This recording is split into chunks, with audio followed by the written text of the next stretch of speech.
হাসিনা জল কিন্তু বহু দূর গড়াতে চলেছে। আজকে ডেট দিয়ে লিখে রেখে দিন, বহু দূর কিন্তু জল গড়াবে।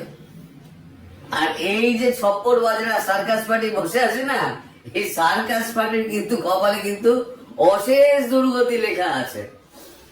আমি সকাল থেকে যে খবরটার জন্য আমি হাপিত্তেশ করে বসেছিলাম, সেই খবরটা কিন্তু আপাতত পাওয়া গেছে। সেই খবরটা হচ্ছে, হাসিনা পদত্যাগ করে দেশ ছাড়ার অনুমতি দেন কে? সেনাপ্রধান বলেছেন আমি জানি না, নীরব ডাকা। একটা পদত্যাগ পত্র দেখানো হচ্ছে, সেই পদত্যাগ পত্রটা হচ্ছে ফলস।